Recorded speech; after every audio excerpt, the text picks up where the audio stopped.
যে যদি আমরা মানি যে বেদ প্রধান ধর্মগ্রন্থ, হ্যাঁ, তো গীতা পঞ্চম বেদ, তো এটা মানলে ক্ষতিটা কোথায়?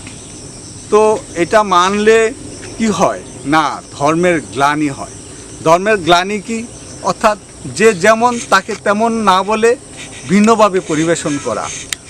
এতে ফলাফলটা কি আসতেছে? যদি এই যে মানি, এই যে যদি গ্লানি হয়, গ্লানি হলে এর ফলাফলটা অত্যন্ত সমাজ ব্যবস্থায়, ব্যক্তি জীবনে অনেক ক্ষতিকর প্রভাব পড়ে।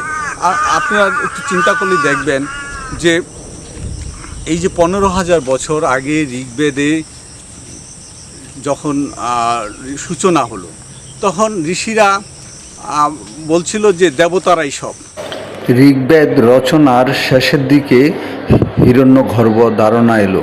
তখন ঋষিরা বলল, ওই দেবতারা কিছু না, হিরণ্যগর্ভই সব। বেদের প্রায় 11,500 বছর পরে ভগবান শ্রীকৃষ্ণের আবির্ভাব। কৃষ্ণ হলো বিষ্ণুর অবতার। তো এই যে বিষ্ণুর অবতার বলল, অর্থাৎ যদি শ্রীকৃষ্ণ হয় পরম পুরুষ চৈতন্যগণ সত্তা, দেবতারা হলেন প্রকৃতি, অর্থাৎ বিষ্ণু হবেন প্রকৃতি। তো চৈতন্যগণ সত্তা অধীন কখনো বিষ্ণু প্রকৃতি হতে পারে না।